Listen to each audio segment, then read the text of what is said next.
অসাধারণ প্রেমের কাহিনী শোনার জন্য প্রস্তুত হন, যা আপনার হৃদয়কে গভীরভাবে স্পর্শ করবে এবং চোখে জল এনে দেবে।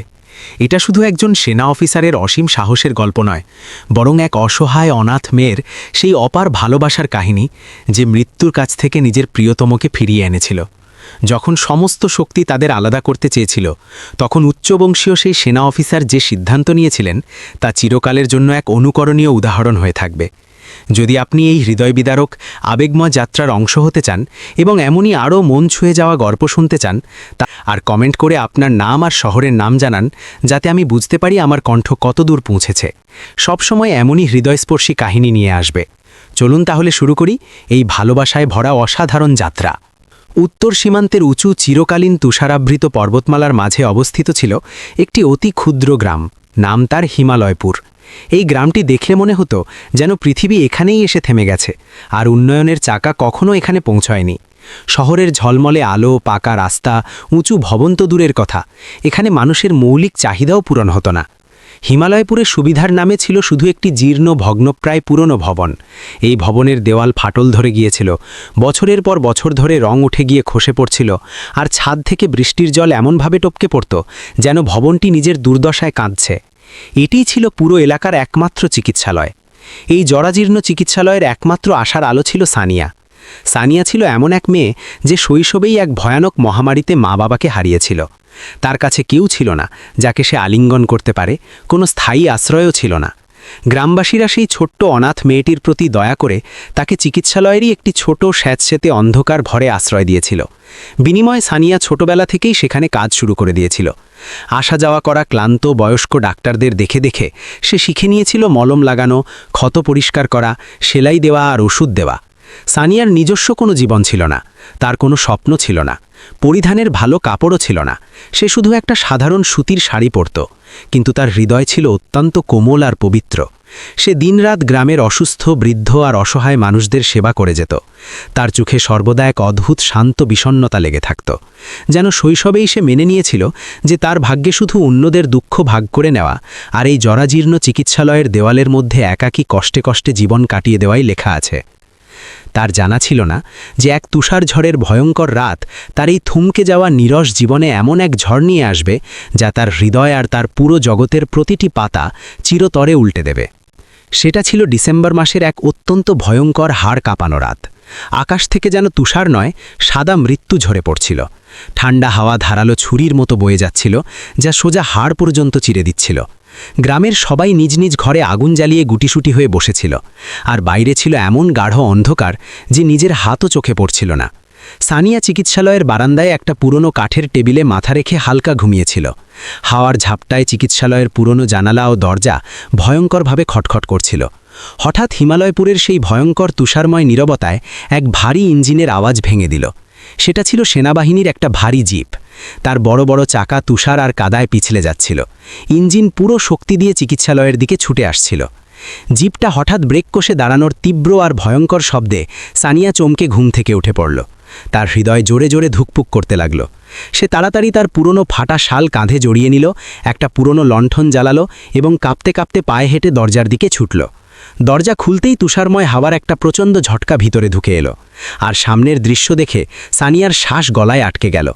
সেনাবাহিনীর দুজন জওয়ান, যাদের ইউনিফর্ম কাদা, তুষার আর প্রচুর রক্তে মাখামাখি হয়ে গিয়েছিল, কাঁধে একটা লম্বা চওড়া দেহ তুলে ভিতরের দিকে ছুটে আসছিল।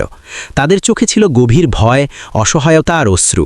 সেই রক্তাক্ত প্রায় অচেতন দেহটি ছিল ক্যাপ্টেন আরিয়েনের। সীমান্তে শত্রুরা রাতের অন্ধকারে লুকিয়ে হঠাৎ এক বড় কাপুরুষিকতা আক্রমণ চালিয়েছিল। ক্যাপ্টেন আরিয়েন তার দলের বাকি জওয়ানদের বাঁচাতে নিজের জীবনের পরোয়া না করে সবার সামনে ঝাঁপিয়ে পড়েছিলেন। শত্রুদের অবিরাম গুলি আর বোমার ভয়ঙ্কর ছড়রা তার চওড়া বুক আর শক্তিশালী পা ছিন্ন ভিন্ন করে দিয়েছিল। ভারী তুষারপাত আর খারাপ আবহাওয়ার কারণে সেনাবাহিনীর হেলিকপ্টার উড়তে পারছিল না, আর শহরের কোনো বড় হাসপাতালে পৌঁছানোর পথও তুষারে বন্ধ হয়ে গিয়েছিল। ক্যাপ্টেন আরিয়ানের রক্ত এত দ্রুত বের হচ্ছিল যে তুষারকেও লাল করে দিচ্ছিল।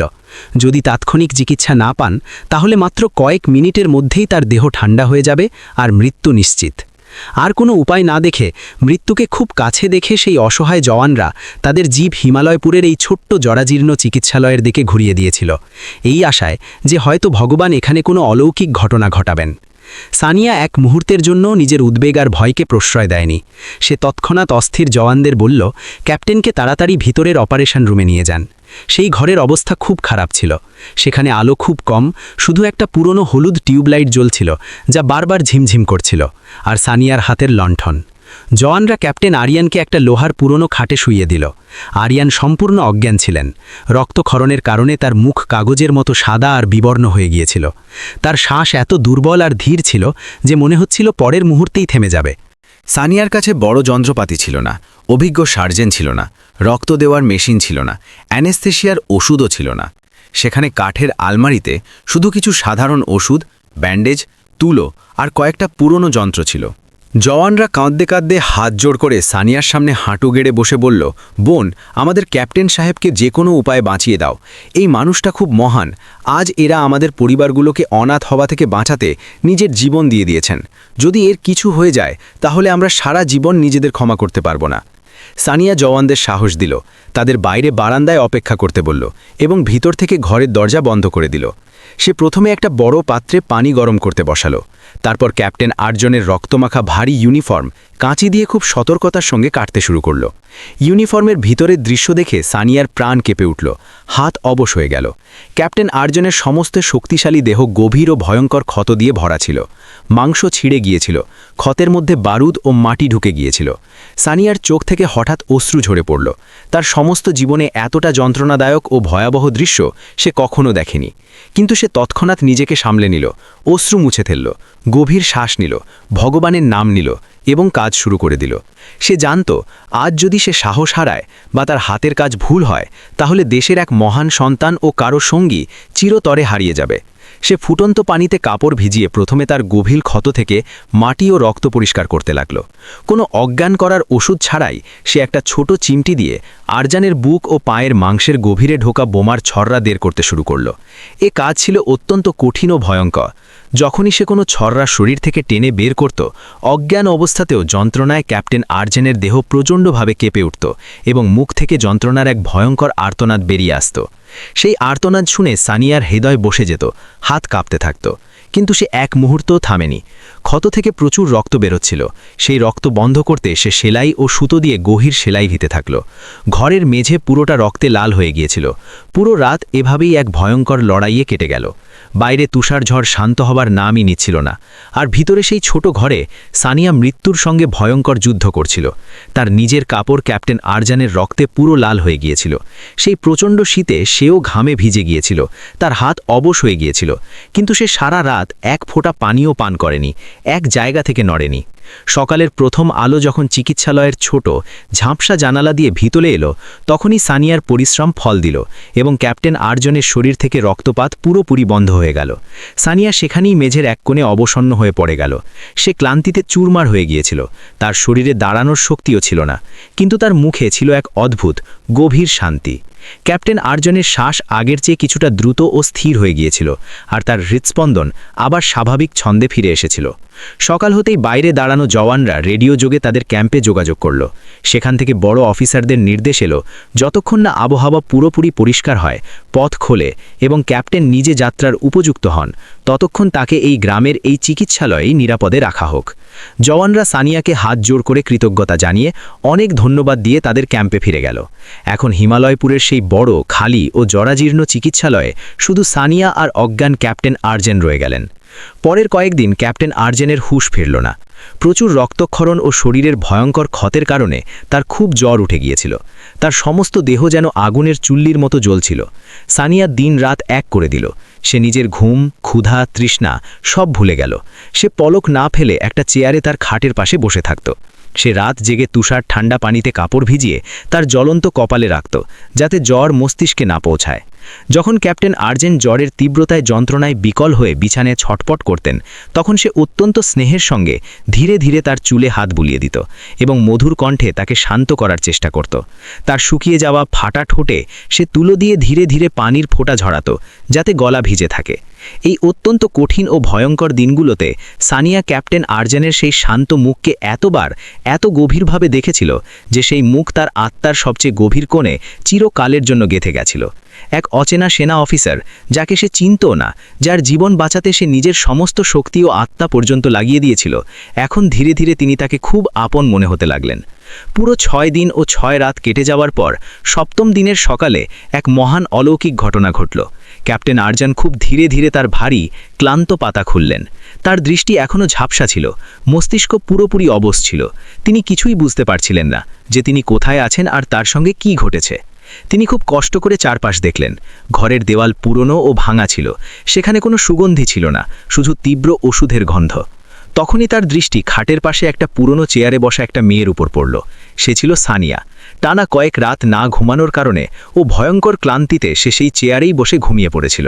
তার মুখ খুব ফ্যাকাশে ও দুর্বল হয়ে গিয়েছিল, চোখ ফোলা ছিল, আর কাপড়ে এখানে সেখানে পুরনো রক্তের দাগ লেগেছিল। ক্যাপ্টেন আরজেন খুব দুর্বল, শুকনো কণ্ঠে পানি চাইলেন। সেটা খুব মৃদু আওয়াজ ছিল, কিন্তু সেটা শুনতেই সানিয়া এমন ঝটকা দিয়ে উঠল যেন কেউ তাকে জোরে ঝাঁকুনি দিয়েছে। আরজেনকে সচেতন দেখে তার চোখে আনন্দ ও স্বস্তির অশ্রু চলে এলো। সে তাড়াতাড়ি টেবিলের উপর রাখা পানির গ্লাস তুলে নিল এবং আরজেনের মাথাকে হালকা করে সাপোর্ট দিয়ে গ্লাস তার ঠোঁটে লাগিয়ে দিল। আরজন খুব কষ্ট করে কয়েক ঢোক পানি খেলেন এবং তারপর সানিয়ার দিকে অবাক হয়ে তাকিয়ে জিজ্ঞাসা করলেন, এটা কোন জায়গা? আমি এখানে কিভাবে এলাম? আর আমার বাকি জওয়ানরা কোথায়? সানিয়া তাকে সেই রাতের সমস্ত ঘটনা বিস্তারিত বলল। কিভাবে জওয়ানরা তাকে রক্তাক্ত অবস্থায় নিয়ে এসেছিল, কিভাবে তুষার ঝড় ছিল এবং কোনো সুবিধা ছাড়াই তার চিকিৎসা করা হয়েছে। যখন আরজন জানলেন যে শহরের কোনো বড় আধুনিক সুন্দর হাসপাতাল নয়, বরং এই অচেনা গ্রামের এক গরিব একাকী অনাথ মেয়ে কোনো সুবিধা ও ডাক্তার ছাড়াই শুধু নিজের সাহস ও নিষ্ঠা দিয়ে মৃত্যুর ভয়ঙ্কর মুখ থেকে তাকে ফিরিয়ে এনেছে, তখন তিনি সম্পূর্ণ অবাক হয়ে গেলেন এবং কিছু বলতেই পারলেন না। তিনি সানিয়ার দিকে গভীর সম্মান ও কৃতজ্ঞতার দৃষ্টিতে তাকালেন।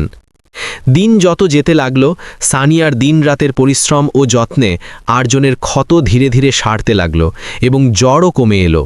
দুর্বলতা এখনও খুব বেশি ছিল, তাই তিনি বিছানা থেকে একদম উঠতে পারতেন না। এই দীর্ঘ, শান্ত ও খালি দিনগুলোতে আরজন ও সানিয়ার মধ্যে অনেক লম্বা লম্বা কথাবার্তা হতে লাগল।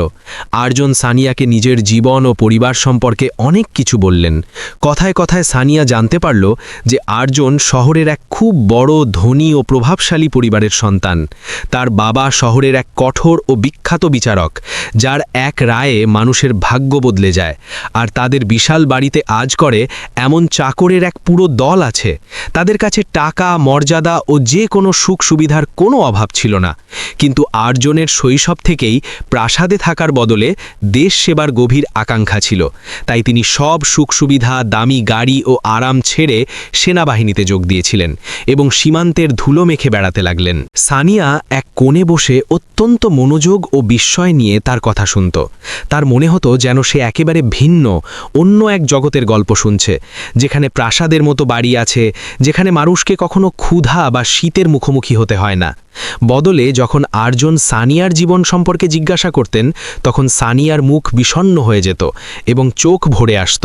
সে বলল কিভাবে শৈশবে এক মহামারী তার মা বাবাকে কেড়ে নিয়েছিল, কিভাবে সে সম্পূর্ণ অনাথ ও একাকী হয়ে গিয়েছিল এবং গ্রামবাসীদের দয়ায় এই ভাঙা চিকিৎসালয়ে মাথা গোজার জায়গা পেয়েছিল। সে বলল তার পুরো জীবনের একমাত্র উদ্দেশ্য এই গ্রামবাসীদের অসুখের চিকিৎসা করা এবং এই চিকিৎসালয়ের দেওয়ালের মধ্যেই জীবন শেষ করা।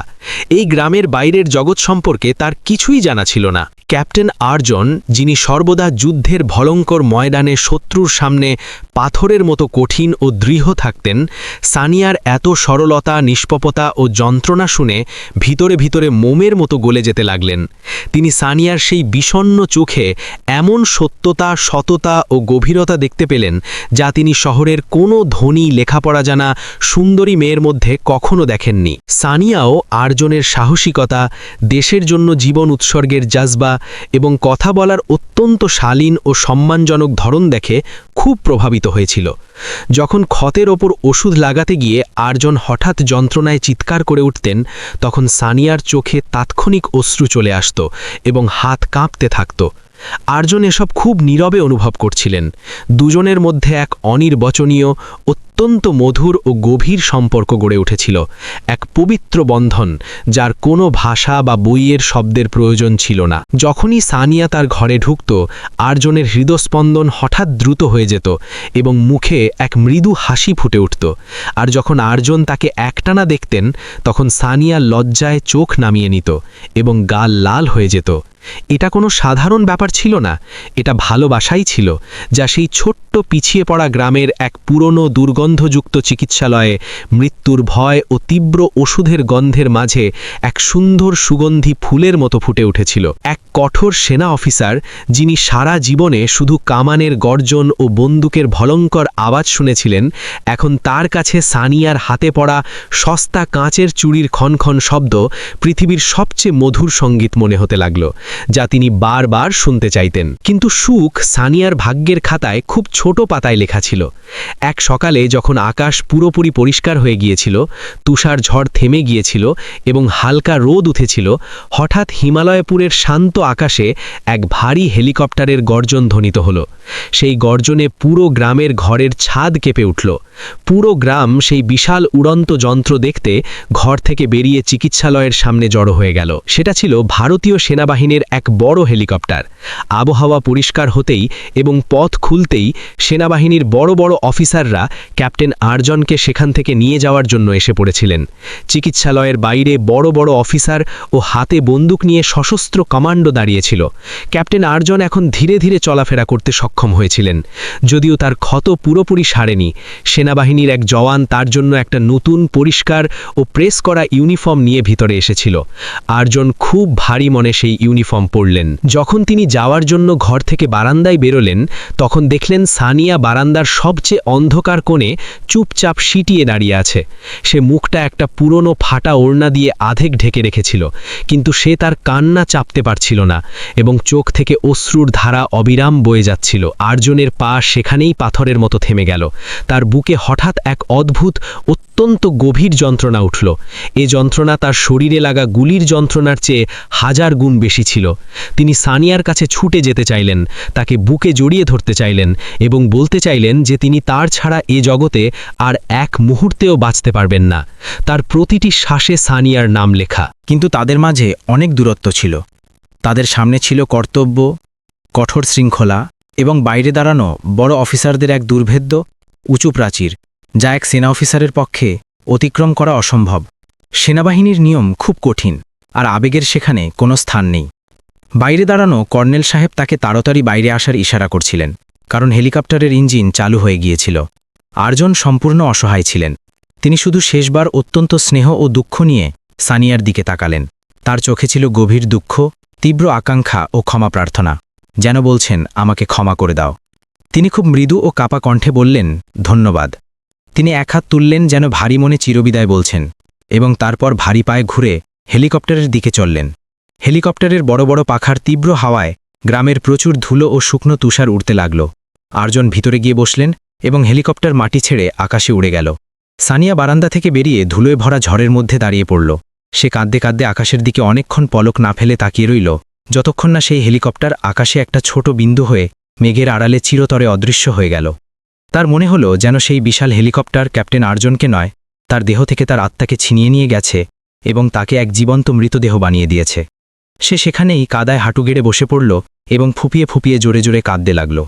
আর্জনের চলে যাওয়ার পর সেই ছোট চিকিৎসালয়ে এমন ভয়ঙ্কর নীরবতা নেমে এলো, যা সানিয়াকে ভিতর থেকে খেয়ে ফেলছিল। সানিয়ার জীবন থেকে যেন সব রং উড়ে গিয়েছিল এবং জগৎ বর্ণহীন হয়ে গিয়েছিল। সে পাগলের মতো, যন্ত্রের মতো চিকিৎসালয়ের প্রচুর কাজ করতে লাগল, যাতে তার মন ক্লান্ত হয়ে আর্জনের স্মৃতি থেকে কোনোভাবে বাঁচতে পারে। সে সকাল থেকে রাত পর্যন্ত শুধু কাজ করে যেত, কিন্তু সে আর্জনকে এক মুহূর্তের জন্যও ভুলতে পারছিল না।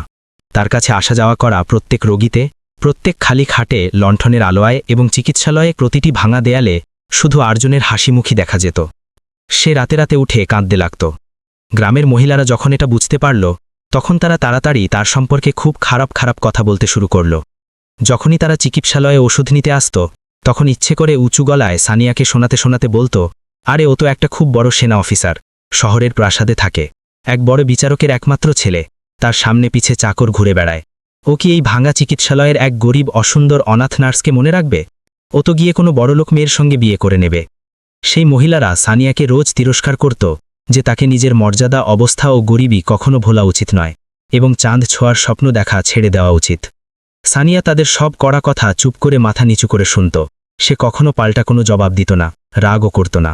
সে তার হৃদয়ে খুব ভালোভাবে জানত যে সেই মহিলাদের কথা কড়া ও বিষাক্ত হলেও সেটাই এ জগতের সবচেয়ে বড় সত্য। দুজনের জগতে মাটি ও আকাশের চেয়েও বড় ফারাক ছিল।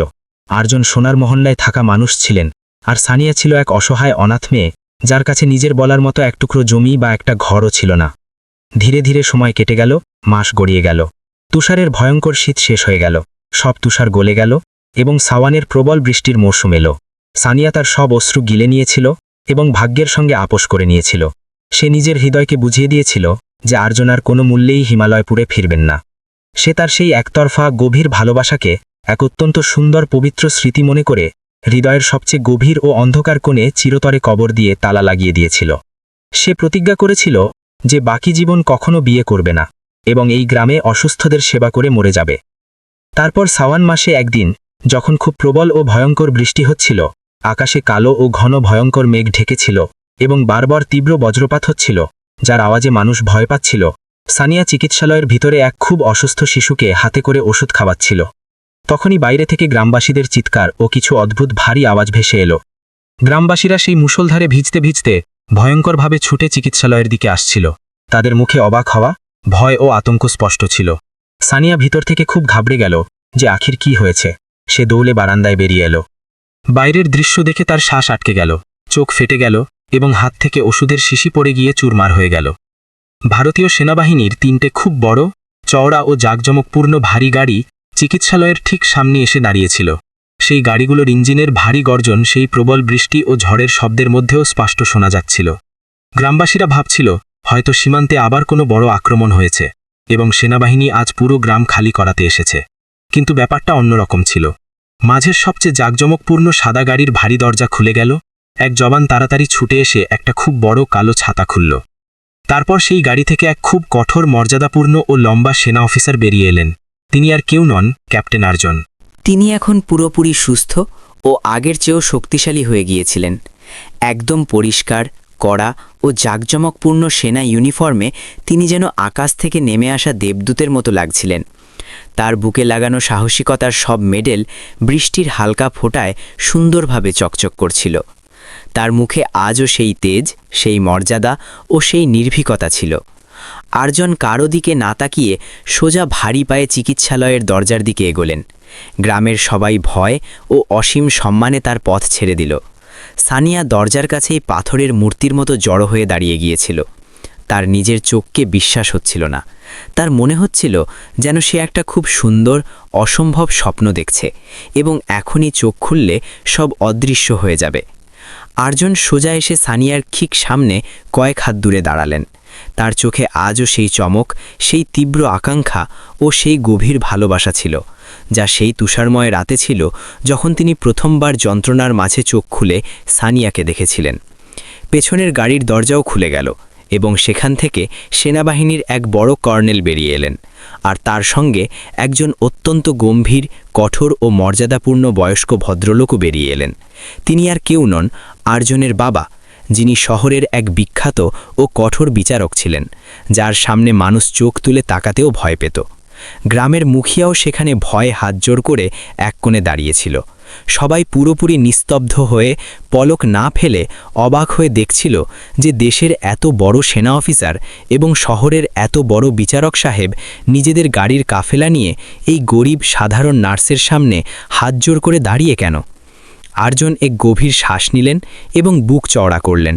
তিনি পেছন ফিরে পুরো গ্রামবাসীদের ভিড়, নিজের বাবা ও কর্নেলের দিকে আত্মবিশ্বাস নিয়ে তাকালেন। তারপর এত জোরে, ভারী ও গম্ভীর কণ্ঠে বলতে শুরু করলেন যে বৃষ্টি ও মেঘের আওয়াজও তার সামনে চাপা পড়ে গেল। তিনি বললেন, আপনারা সবাই যারা আজ এই বৃষ্টিতে দাঁড়িয়ে আছেন, কান খুলে খুব মন দিয়ে শুনুন। আজ থেকে কয়েক মাস আগে যখন তুষার ঝড় ছিল, এই গ্রামের এই ভাঙাচুরা চিকিৎসালয়ে এক আহত সেনা তার শেষ নিঃশ্বাস ত্যাগ করত।